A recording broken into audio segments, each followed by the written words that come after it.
Programme हम लेकर हाजिर हैं। हमारे साथ पाकिस्तान के क्रिकेट लेजेंड यूनुस खान मौजूद है। यूनुस खान ने एक तवील अरसा क्रिकेट की दुनिया में गुजारा है। 2000 से लेकर 2017 तक 17 साल इन्होंने क्रिकेट खेली। उसमें 1-2 साल ऐसे थे कि जो इनके पाकिस्तान क्रिकेट बोर्ड के जो अरबाब इख्तियार थे वो नहीं चाहते थे कि यूनुस खेलें, वरना यूनुस और ज़्यादा वनडे और टेस्ट मैचेस खेल सकते थे। बहरहाल इन्होंने पाकिस्तान के लिए जो कारनामे सर अंजाम दिए, आज तक पाकिस्तान क्रिकेट की तारीख में कोई बैट्समैन 10,000 रन नहीं बना सका। ग्रेट जावेद मियांदाद के 8,832 रन हैं और यूनुस के 10,099 रन हैं। इनसे बात करेंगे और इनके साथ मौजूद हैं खुर्रम मंजूर, पाकिस्तान के टेस्ट ओपनर। खुर्रम मंजूर तो अब क्रिकेट खेलने के साथ साथ एक मंझे हुए एक्सपर्ट का रूप इख्तियार करते जा रहे हैं। कल के शो में ये हमारे साथ थे, इससे 1-on-1 शो था और कल इन्होंने सारे तज्जिए जो किए और जितनी मेहनत करके आते हैं, लिख कर लेकर आते हैं, उससे लगता तो यही है कि अगर ये इम्तिहान में इतनी मेहनत कर लेते तो ये डॉक्टर खुर्रम मंजूर हो जाते। लेकिन ये क्रिकेट में चूंकि इनका पैशन है तो क्रिकेट में खुर्रम मंजूर अपनी राय का इजहार करते हैं और लोग यूनुस खान और खुर्रम की राय को बहुत सराहते हैं और कहते हैं कि आपके प्रोग्राम में सिर्फ और सिर्फ आप क्रिकेट पर बात कर रहे हैं बजाय इसके कि इधर उधर जाने के। तो हम इन दोनों से गुफ्तगू के सिलसिले का तो आगाज करेंगे, लेकिन आज रावलपिंडी क्रिकेट स्टेडियम में छक्कों और चौकों की बरसात हुई, जिससे आप अंदाजा लगा सकते हैं कि 15 छक्के और 25 चौके जो थे, 24 चौके और 15 छक्के लगाए इस्लामाबाद यूनाइटेड के खिलाफ कोयटा ग्लैडिएटर्स के बैट्समैनों ने। आज 2 सेंचुरियां स्कोर हुई। हसन नवाज जो गुज़िश्ता साल HBL PSL में इस्लामाबाद की टीम में शामिल थे, आज उन्होंने शानदार सेंचुरी स्कोर की और उनके साथ रायली रॉसो ने भी सेंचुरी स्कोर की। अब तक 29 सेंचुरियां इस HBL PSL में स्कोर हो चुकी हैं और इस साल ये स्कोर की जाने वाली 5वीं सेंचुरी थी जो इन दोनों ने एक एक जो बनाई। 3 सेंचुरियां मोहम्मद रिजवान ने स्कोर की, साहबजादा फरहान ने 1 सेंचुरी बनाई और उसके अलावा 1 सेंचुरी और बनी। 3 सेंचुरियां बनी इस टूर्नामेंट में अब तक। जेम्स विंस ने सेंचुरी बनाई। तो अब देखते हैं कि आगे क्या होता है। लेकिन रावलपिंडी क्रिकेट स्टेडियम की पिच ने आज जब बैटिंग करी थी कोयटा तो बैट्समैनों की जन्नत साबित हुई, लेकिन जब बैटिंग करने लगी इस्लामाबाद तो ऐसा लगता है कि बॉलर्स की जन्नत थी। इस पर बात करेंगे और गुफ्तगू के सिलसिले का आगाज करते हैं यूनुस खान की फरमाइश पर खुर्रम मंजूर से। खुर्रम, कैसे देखते हैं जो रन्स आज धड़ाधड़ रन स्कोर हुए और ऐसा लग रहा था कि इस्लामाबाद यूनाइटेड कोई चीज ऊपर जाती है, पीक पर जाती है तो नीचे भी आती है। 5 मैचेस ऑन अ ट्रॉट जीते और आज उसके बाद चौथा मैच तकरीबन हार चुके हैं वो। देखिए थोड़ा सा कड़वा लगेगा मगर सच ये है कि जब कुदरत आपको कुछ देरी होती है ना तो आपको मुंह नहीं फेरना चाहिए। आप पहले छठा मैच जीते, अपने कंफर्मेशन करते, फिर जो चेंजिंग्स करनी थी आपने मैसिव लेवल की चेंजिंग्स की, उसके बाद संभलने का मौका ही नहीं मिला। 7वें मैच में आपको शादाब का एक बोलते नहीं बैड लक हुई कि वो ड्यूरिंग द मैच अनफिट हो गया आपका कप्तान। फिर उसके बाद बैटिंग क्लिक नहीं हो रही, बॉलिंग में सब पिटना शुरू हुआ, फील्डिंग इतनी गंदी हो गई कि 2-2 3-3 तक एवरेज कैच, सीधे सीधे कैच ड्रॉप हो रहे थे। तो कहीं ना कहीं कुछ ना कुछ एकदम से डाउनफॉल शुरू हुआ और वो अपनी वजह से हुआ। देखें कोयटा ढूंढ रही थी, आजम खान भी अंडर प्रेशर थे विकेट कीपर। देखिए सारी टीम नहीं, देखें आप आगा सलमान अली आगा की आज पहली दफा मैंने नर्वस बॉडी लैंग्वेज देखी। वो बड़ा पॉजिटिव लड़का है, मैं उसके साथ खेला हूँ, बड़ा जबरदस्त प्लेयर है, इंसान बड़ा जबरदस्त है, कैप्टन भी इंटेलिजेंट है, मगर आज उनपे क्लियर उनके फेस पे प्रेशर दिख रहा था। और कहीं ना कहीं जब इतने रन्स हो जाते हैं उसके बाद बहुत मुश्किल हो जाता है कि आप किसी तरह टीम को उठा लें, क्योंकि 250 रन लगा हुआ था। हाँ। और हर ओवर में एटलीस्ट 2 बाउंड्री चाहिए थी, वो भी बड़ी। उसके बाद आप मैच में रहते तो विकेटें तो गिरेंगी और ये होना था। कहीं ना कहीं कोयटा की बैटिंग को दाद देनी पड़ेगी, स्पेशली जिस तरह रायली रोसो के आज जो हैंड स्पीड थी, उसकी जो हैंड स्पीड थी, कमाल हैंड स्पीड, उसने आती अटैक किया और फेयरलेस क्रिकेट खेली, उसने टिकने का मौका ही नहीं दिया कोई सा भी बॉलर हो। और रही से ही कसर हसन नवाज ने पूरी कर दी। हसन नवाज ने तो प्रॉपर बैटिंग की है। हाँ। पहले वो सेटल हुए हैं, उसने शॉट्स गैप में खेले, उसके बाद जब उनका टाइम आया उन्होंने जोन में रह के मारा है, तो कमाल बैटिंग की है दोनों ने, तो मजा आया आज देखने में। ये हसन नवाज के देखें यूनुस, हसन नवाज पिछले मैच में उन्होंने मैच जितवाया अपनी टीम को और आज जिस तरह से उन्होंने बैटिंग की। बिल्कुल। सबसे पहले अस्सलाम वालेकुम इकबाल भाई, गुड इवनिंग। जबरदस्त इनिंग खेली हसन नवाज ने। अगर आपको याद हो कोई 3 मैच पहले इन्होंने एक छोटी सी इनिंग खेली और उनकी एक फ़हीम अशरफ के साथ मेरे ख्याल से पार्टनरशिप हुई थी। बहुत अच्छा वहां से खेले और वो उनको समहाउ नंबर 4 खेलना पड़ गया उस इनिंग में। और अब हमने देखा कि बैक टू बैक 2-3 इनिंग्स में उन्होंने जो अपनी बैट्समैनशिप दिखाई है ना, बहुत जबरदस्त, बहुत मैच्योर लग रहे हैं। और जब मिडिल ऑर्डर में देखिए खेलना आसान नहीं होता, जब आपके पास जब आप चौथे, पांचवें या छठे ओवर के बाद आते हो बैटिंग करने, तो उस वक्त आप इनिंग को बिल्ड करना है और फिर नेक्स्ट गेयर में जाना है। जिस तरह आज वो खेले हैं, कहीं ऐसा कोई पैनिक बटन नजर नहीं आया, सिंगल डबल और बाउंड्री, और उसके बाद जब उनका वो फ्लो आ गया तो जिस तरह उन्होंने उसको कैश किया और उनके अगेंस्ट बॉलिंग, हम आज ये बात कह सकते हैं बॉलिंग थी कि पाकिस्तान की इंटरनेशनल बॉलिंग उनके खिलाफ थी, वेस्ट इंडीज के थे जी, दुनिया की जो टॉप की बॉलिंग थी उनके खिलाफ जैसे परफॉर्म करना, और कहीं उनको ऐसा नहीं लगा कि कोई थके हुए हों, सिंगल डबल लेने में प्रॉब्लम हो रहे हों। अच्छा, ये भी नहीं था कि जैसे हमने न्यूजीलैंड में जब इनकी बैटिंग देखी थी तो वो सिर्फ ये था कि बस बैट स्विंग था और शॉट खेलने हैं और लेग स्टंप की तरफ शॉट खेलने हैं। आज हमने देखा कि उन्होंने दोनों तरफ खेला, और जब 360 की बात कर रहे थे ना, आज लगा कि और 360 किस तरह कन्वेंशन अंदाज में 360, आप रायली रसूल की बात कर लें, वो तो आटे टास्क पे थे।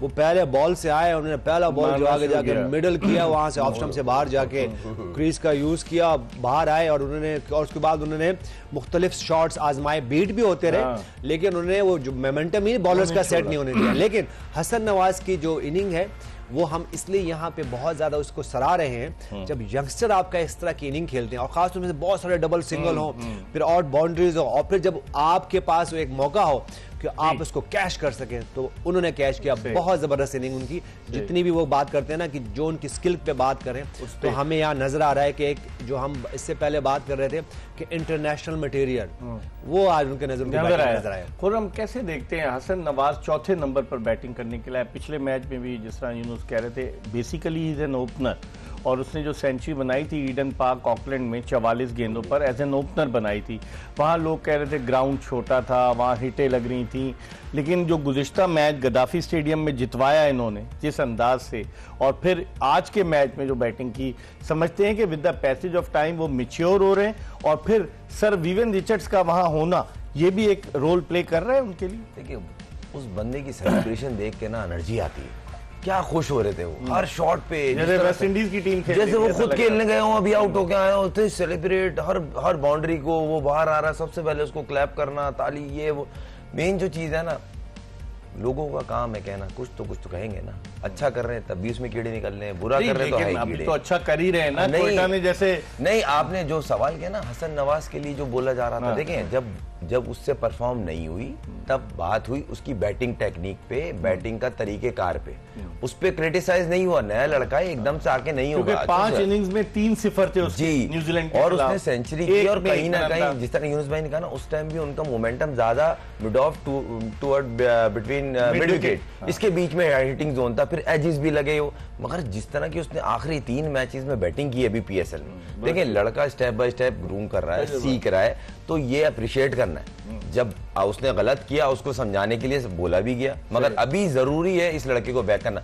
सवाल एक उठता है इस इनिंग्स पे, क्या नहीं, देखिए सवाल ये उठता है कि अब वो सिलेक्ट होता है, पहली बात तो होगा, तो वो किस नंबर पे खेलेगा? क्यों? रिजवान और बाबर भी तो अब बाबर नीचे आ गए ना। रिजवान की बात नहीं हो रही, बात हो रही है 4 नंबर पे। देखें ऑनेस्टली बात की जाए ना, T20 में जगह नहीं बनती, मुझसे अगर पूछे रिजवान और बाबर की जो पहले ड्रॉप हुए थे न्यूजीलैंड में, जी ऑनेस्टली बात की जाए विद रिस्पेक्ट, मैं उनके अगेंस्ट नहीं हूँ, मगर मुझे ऐसा लगता है मगर अभी 4 नंबर पे इसने परफॉर्म किया है, ठीक है। अब ये पाकिस्तान टीम में किस नंबर पे खेलेगा? यूनुस आप बताएं कि ये किस नंबर पर खेलेगा, और क्या रिजवान और बाबर की इस कंडीशन में जब कई यंगस्टर्स सामने आ रहे हैं, परफॉर्म कर रहे हैं, उनकी जगह बनती है? जिद्दोजहद तो कर रहे हैं, रिजवान टॉप स्कोरर है, as an opener top scorer है, क्या देखते हैं? देखिए बात असल में ये कि हम मोहम्मद रिजवान की बात करें या बाबर आजम की बात करें, तो ऐसी इनिंग उनकी कहीं हमें नजर नहीं आई है मिडिल ऑर्डर में।